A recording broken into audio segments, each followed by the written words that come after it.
A vida tá no perrengue, você tá numa fase conturbada, tá com dificuldade de ultrapassar isso. Vamos refletir nesse vídeo. 5 dicas práticas aí para a gente fazer um checklist e passar por uma fase difícil de uma maneira um pouco mais amena. As fases na vida vão e vêm, assim como os patos que migram ao norte e voltam ao sul. Você provavelmente tem fases na sua vida que você tá mais animado, fases mais tranquilas, fases que tá tudo dando certo e algumas fases que rola mais fricção. Então, como ultrapassar fases mais difíceis? Vou falar para vocês algumas coisas que eu aprendi em algumas das fases mais conturbadas da minha vida.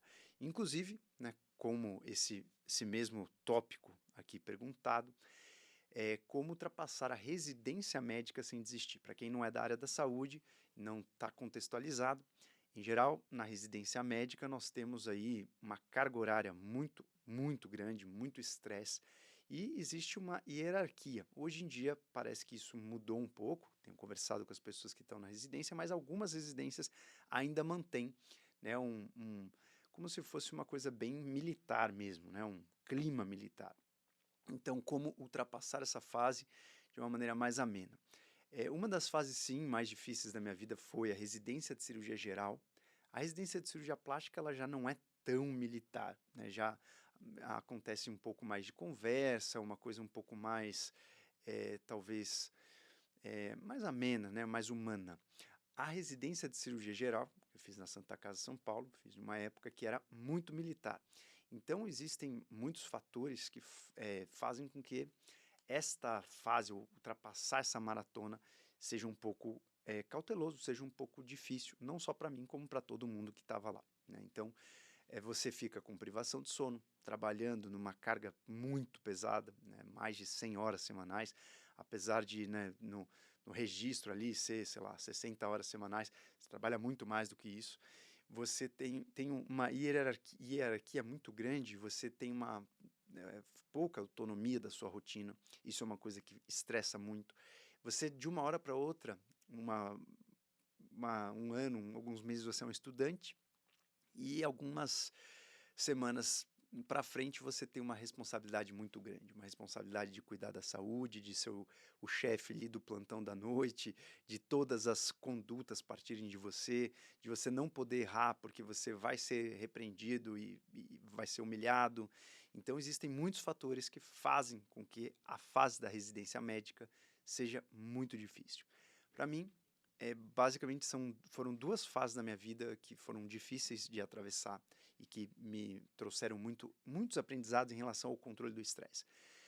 Uma das fases foi quando meu pai quebrou. Ele perdeu tudo e basicamente eu tive que entender que o meu futuro, que antes era um futuro que estava mais ou menos garantido financeiramente falando, né, você sempre com uma segurança, com uma costa quente, você enxerga a vida de uma outra maneira e de repente aquele chão caiu, né? Agora eu não tinha mais nada, ou eu me virava nos 30, ou eu não tinha mais nada, e além de não ter mais nada, ainda tinha toda a parte, a parte ruim, né, de alguma pessoa quebrar. Quem tem algum parente, algum conhecido que quebrou, sabe que existem processos, a pessoa, né, tem que se adaptar com um novo estilo de vida. Então foram duas fases muito difíceis na minha vida. Então, antes da gente passar para a parte prática desse vídeo, se você gosta desse tipo de conteúdo, não deixem de se inscrever no nosso canal. E se você quer que eu fale sobre algum assunto específico, coloque aí nos comentários uma sugestão dos próximos vídeos. Então, a gente até o final desse vídeo vai falar 5 dicas práticas para você seguir um checklist. Isso talvez vai te ajudar numa fase difícil. E se você é da área da saúde, a residência médica pode ser uma boa fase, uma boa época para você aplicar esses conceitos. Dessas duas fases que eu tive, que foram fases de muito aprendizado, né, a fase que meu pai quebrou e a fase da residência médica, na residência médica meu pai já estava quebrado, então foi um efeito cumulativo, foram fases de muito aprendizado no sentido de como ultrapassar coisas muito complexas, muito difíceis, e mesmo assim você acordar todo dia com uma certa vontade, com uma motivação e com uma certa tranquilidade. Por incrível que pareça, durante a minha residência médica foi a fase que eu mais pratiquei aquele estado que a gente chama de tentar se manter no estado sattva, né, no estado mais pleno, nem no estado preguiçoso e também nem no estado, nossa, radiásio, super, né, putz, eu vou lutar, vou conseguir, vou fazer, não sei o quê. Acho que você tem que estar no estado de mais aceitação. Então, na residência médica eu praticava muito isso, principalmente na residência de cirurgia geral. Por quê? Aí vem, né, o começo da nossa reflexão.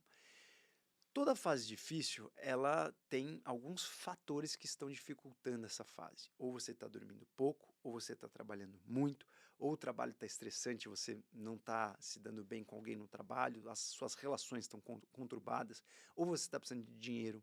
Então, sempre tem algum fator para transformar essa fase em uma fase difícil. Então, quando a gente pensa como passar em fases difíceis, vamos tentar definir o que é uma fase difícil. Uma fase difícil, geralmente, ela tem um ou mais fatores que te coloca num risco, no risco de desistir, no risco de não ter mais relacionamento, seja um relacionamento, né, você está brigando com o teu marido ou com a tua esposa, é uma fase difícil, você está separando, é uma fase difícil, seja você tem medo de perder algo que você já tem, então, se você vai quebrar uma empresa, ou se você vai separar e vocês vão ter que dividir os bens, ou uma das fases mais estressantes e difíceis da vida é perder um parente, né? O falecimento, a morte, o luto, né? Você perder um parente ou perder um pet, algum,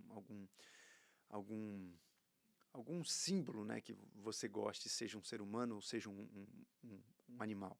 Então, são fases que você perdeu alguma coisa. Então, uma fase difícil, ou uma fase que você perdeu algo, ou que você está no risco de perder algo, ou que você está numa fase de difícil sobrevivência mesmo, pelo seu cansaço, pelo seu estresse. Ou pensam pessoas, né, que vão aí ser prisioneiros de guerra, né, o campo de concentração, uma fase extremamente difícil. E que tem muitas reflexões, como muitos livros que surgiram em campos de concentração. Tem, inclusive, um livro do Stockdale, que é um livro de um cara que ele foi preso na guerra do Vietnã, e ele narra, né, todo o que aconteceu com ele na prisão, quais foram os pensamentos que fortaleceram a sobrevivência dele na prisão do Vietnã. E isso também teve o Viktor Frankl, né, que escreveu sobre os campos de concentração. Então, nessas fases difíceis, você acaba ficando muito reflexivo, você vai tentando fazer teste, acerto e erro, e o que funciona. Mas eu vou tentar dar dicas práticas para você facilitar esse processo. Então, primeira coisa que vale a pena você fazer numa fase muito difícil da sua vida é você entender se essa fase difícil é uma fase fisicamente difícil ou uma fase psicologicamente difícil ou a combinação dos dois. Já vou explicar. Você pode estar numa fase difícil porque você está dormindo pouco, trabalhando muito. Mas você só tem que chegar no trabalho, trabalhar, você volta para casa, dorme em paz, né? Você não precisa ficar pensando. Pode ser que você pense um pouco no dinheiro do trabalho, ou que você pense em mudar de vida, ou que você pense no próximo trabalho. Mas é um estresse muito mais físico. E eu vou explicar para vocês a diferença disso. Por exemplo, no primeiro ano de residência, que você é R1, para quem não é da área da saúde, o R1 é a pessoa na cadeia ali de hierarquia mais chinfrim. Então você tem que fazer todo o trabalho sujo, né? Todo o pior trabalho. Então você é o primeiro a chegar no hospital e o último a sair.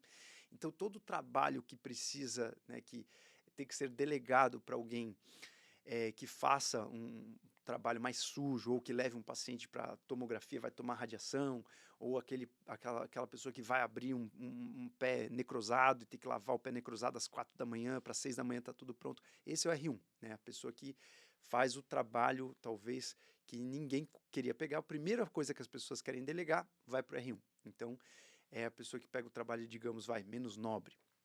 Então, quando eu passei pelo meu R1, apesar desse estresse, desse trabalho, né, e de você não ter nenhuma voz de comando, de você só ser mandado, de você ser sempre avacalhado, que faz besteira e que é humilhado e tal, apesar disso tudo, eu achei o estresse do meu primeiro ano, do meu R1, mais tranquilo do que no meu R2. Por quê?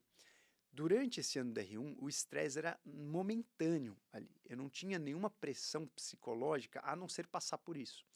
Já quando eu estava no meu segundo ano de residência, eu tinha esse estresse também, que eu tinha que chegar muito cedo, etc, sair muito tarde, só que eu tinha um outro estresse. Eu tinha que, ao mesmo tempo, me preocupar em estudar para prestar cirurgia plástica, para prestar a outra prova. E isso me colocava no estresse psicológico contínuo. Toda vez que eu saía tarde do hospital, eu falava, nossa, hoje eu não estudei nada. Toda vez que eu acordava cansado, eu falava, putz, eu preciso estudar. Aí eu ficava pensando, nossa, tá todo mundo estudando, eu tô aqui trabalhando pra caramba, fazendo coisas que eu, putz, podia, né, não tá fazendo. Esse estresse psicológico, ao meu ver, é muito pior do que o estresse físico. Então, o que acontece? Quando você está numa situação difícil, uma fase difícil, você tem que analisar. Essa fase difícil é uma fase difícil porque existe muito estresse psicológico ou muito estresse físico. E são formas diferentes que você vai fazer para lidar com cada um. Se o estresse é físico, né, você precisa tentar dormir mais, você precisa tentar descansar, você precisa estar saudável no teu corpo físico. E se o estresse é psicológico, você precisa fazer válvulas de escape que te desliguem. Porque o estresse psicológico, ele é estresse que mesmo você dormindo, ele continua. Você não desliga. Então o estresse psicológico ele é muito mais difícil. Uma fase difícil que te dá estresse psicológico, ela é muito mais difícil. Então se você, por exemplo, está numa fase difícil da sua vida, que você precisa vencer, mas você sabe que vai acabar, você sabe que passou alguns dias, você, né, vai encontrar ali uma luz no fim do túnel, o estresse psicológico diminui. Então, primeira coisa que você precisa fazer, ponto número 1 da nossa lista, é você identificar se essa sua fase tem muito mais estresse físico ou psicológico. Se tiver uma mistura dos dois, você vai ter que fazer atitudes para os dois. Se ela tiver mais estresse físico, você tem que focar em se cuidar. Cuidar do seu corpo físico mesmo, porque a tua mente ela vai estar cada vez mais recuperando à noite, então você consegue recuperar mais fácil. Se o estresse é muito psicológico, aí o buraco é mais embaixo. Você precisa fazer coisas para enganar a tua mente de que que tá tudo bem, que você precisa prestar atenção em outras coisas, não naquele fator estressante. Eu já vou falar como fazer isso. Então, ponto número 1, distinguir, separar essas duas coisas. Ponto número 2, tentar colocar uma escala de tempo. Até quando vai essa sua fase difícil? Então, vou imaginar que você está separando, né, da sua esposa do seu marido. Essa fase difícil deve durar aí um ano e pouco, né, pelo menos. Então, até quando vai essa fase difícil? Pô, então vou esperar esse ano, eu já encarei que essa fase vai ser difícil. Então, você colocando ela numa timeline, numa linha do tempo, você consegue saber que, né, não fica acordando todo dia falando, não acredito, isso de novo. Não, cara, você vai passar por isso, esse ano vai ser assim, né? Tem o conformismo, não necessariamente o pensamento negativo, é um conformismo e desse conformismo você vai extrair coisas positivas. Fala, mas tá tudo bem, mas até que eu tô lidando bem e tal. Então, se você está na residência médica, quanto tempo dura a sua residência? São 2 anos? São 3 anos? Pô, então você sabe que nesses 3 anos você vai ter que lidar com isso. É mais fácil. A sua mente, ela acostuma e ela vai expandir para você aguentar o estresse naquela fase. Então, quanto tempo dura esse estresse? Se for um estresse de luto, isso já é um pouco mais difícil. E aí você tem que, né, sair um pouco dessa questão da timeline e se encontrar em questões mais espirituais. Então, tirando o luto, o resto tudo você coloca numa timeline. Você consegue quantificar até quando vai esse estresse. Então, ponto número 1, diferenciar o estresse físico e psicológico. Ponto número 2, colocar o estresse numa timeline. Até quando essa fase difícil vai? Vamos imaginar que sua empresa está quebrando. Uma fase muito difícil para quem quebra é mais ou menos entre 2 a 5 anos. Então, você tem que se programar para esse tempo, para você pensar em coisas alternativas e durante esse tempo cuidar muito da sua cabeça, do seu estresse, do seu corpo físico. Então, colocar na timeline. O ponto número 3 que a gente vai fazer para lidar com fases difíceis, uma vez que você já colocou numa timeline, você já conseguiu, por exemplo, ter noção se é o estresse físico ou psicológico, é você desenvolver válvulas de escape. Então, se você tem o estresse físico, as válvulas de escape vão ser para mais o corpo físico. Quais são as válvulas de escape para o corpo físico? Você dormir bem, você se cuidar, você tentar não comer tão mal para o teu corpo também não estar sucumbindo, né, para o teu corpo aguentar essa fase de estresse. Você, de repente, acrescentar alguns adaptógenos, alguns suplementos para você conseguir que teu corpo esteja bem. E se o estresse for mais psicológico, quais são as válvulas de escape? Você precisa ter válvulas de escape que sua mente desligue.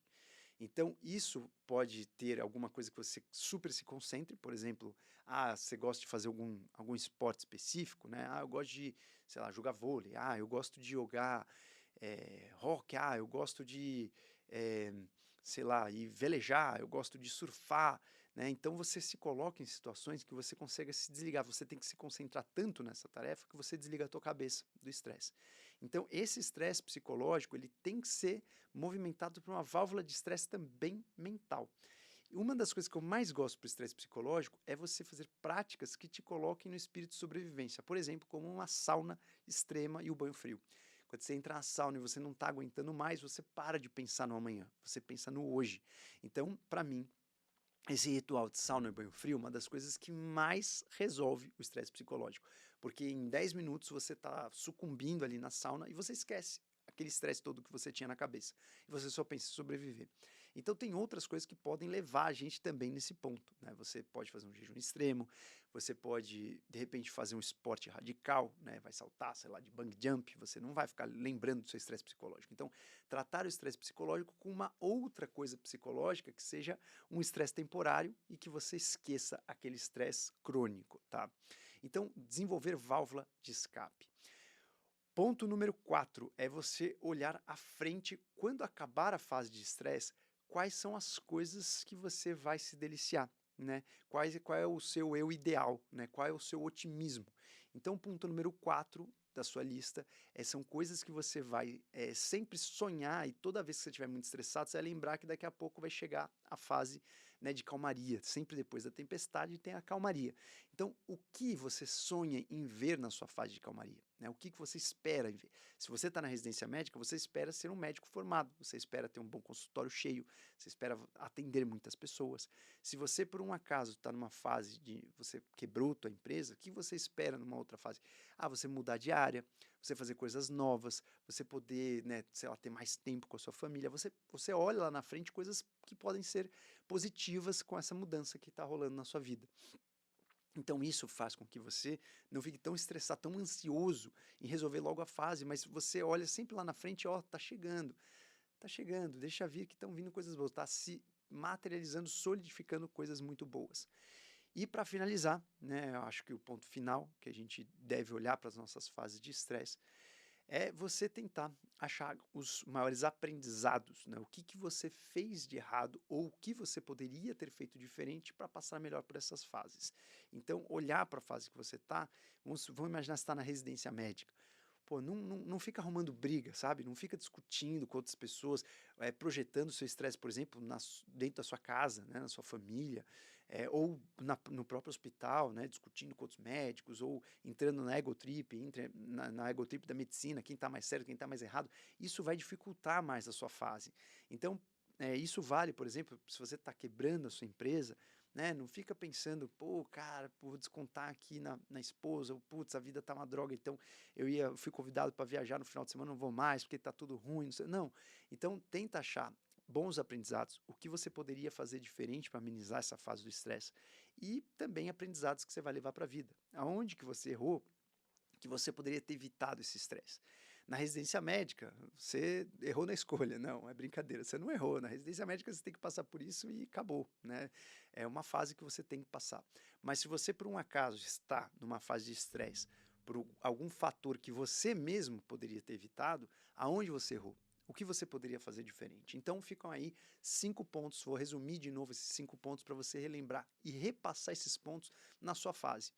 Então, o ponto número 1, separar o estresse psicológico do estresse físico. Isso é muito importante para você entender o seu estresse. Ponto número 2, colocar a timeline. Até quando provavelmente você vai passar essa fase, uma previsão mais ou menos média. Ponto número 3, desenvolver as válvulas de escape, né? O que eu posso fazer para amenizar esse estresse? Dentro dessas válvulas de escape estão suplementos, os stacks, coisas que você pode tomar. Tem gente que tem que entrar na medicação, né? Então, isso é muito importante para você não deixar esse estresse estilingar para efeitos colaterais. Por exemplo, quando eu estava na minha residência médica, muitas pessoas, eram 30 residentes por ano, ali na cirurgia geral, muitas pessoas, algumas pessoas tiveram hemorragia digestiva, outros adoeceram, outros tiveram pneumonia grave, tiveram que ser internado, o outro desistiu de fazer cirurgia e foi fazer endoscopia. Um grande amigo meu sempre conta essa história, ficou viciado em opioide, em fentanil, e depois de 5 anos ele faleceu viciado em fentanil, e ele viciou nessa fase. Então, fase de estresse, você precisa tomar muito cuidado, sua mente está muito sensível, a qualquer coisa que você coloque para te dar um afago, entra como vício. Então você pode colocar aí vícios como pornografia, como drogas mesmo ilícitas, como opioides. Isso tudo, se você está numa fase de estresse, tem que tomar muito cuidado em dobro, porque você está sensível, né? Você está ali muito vulnerável. Então qualquer coisa que te dê um acalanto, te dê um bem-estar, vira um vício. Então tome muito cuidado com o vício na fase de estresse. Então, achar suas válvulas de escape. O ponto número 5, né, o ponto número 4, aliás, eu não falei o ponto número 4 de novo. O ponto número 3, achar suas válvulas de escape, né, que é muito importante.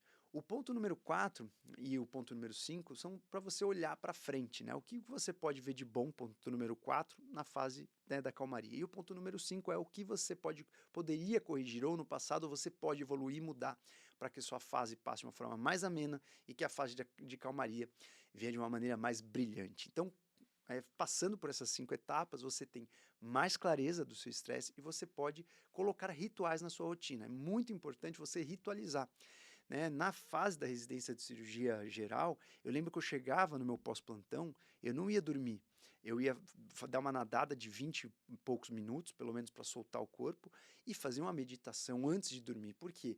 Porque eu estava mentalizando ali que eu ia liberar aquele estresse durante a minha natação, durante o meu banho depois, e que estava tudo bem, né? Eu tentava organizar minha mente antes de simplesmente dormir, porque se eu dormisse logo de cara, eu ia dormir estressado, ia dormir pensando, nossa, que vida ruim, olha o que está acontecendo, poxa, que coisa chata. Não, então eu meditava, entendi, ó, estou me dedicando a isso porque eu quero aquilo, eu sei onde eu quero chegar, eu vou aguentar esse estresse e tá tudo bem. E agora eu vou dormir, vou me desconectar porque eu sonhei com isso. Eu estudei para passar numa prova de residência. Eu fiquei feliz quando eu passei. Então não é possível que eu vou agora acabar e jogar esse sonho no lixo porque isso está me deixando estressado. Eu vou aguentar, vou ter resiliência. Então eu vou dormir em paz e agradecer que eu estou nessa situação. Então, organiza a mente, faz seus rituais. Eu tomava banho no escuro na época da residência médica para me conectar comigo, porque eu dormia pouco, dormia às vezes 4 horas, 3 horas por noite, 2 horas por noite. E aí, se eu tomasse, quando eu fosse tomar banho, eu já desligasse a luz, já era mais um fator estressante. Eu tomava banho no escuro e tomava banho mentalizando essas coisas. Então, você não tem tempo para ritualizar, acha um tempo onde você pode ritualizar sem que as pessoas percebam. Você está no seu ritual. Às vezes eu fazia esse ritual até durante um plantão de pronto-socorro, quando eu ia fazer xixi no banheiro, né? Eu apoiava assim na parede, fazendo xixi, apoiava assim, depois eu apoiava os 2 braços, ficava respirando lá um tempo, trazendo aí um afago para a mente, um afago para o corpo, né? Eu quis isso, aguenta porque você tem resiliência e é só você se organizar que você vai passar, que tudo isso vai acabar e você vai ver o lado bom disso tudo que você está passando. Então, aprendam a ritualizar a vida, façam esses 5 passos e depois comentem aí o que isso pode ter ajudado na sua fase estressante da vida. Fico por aqui, espero você no nosso próximo vídeo.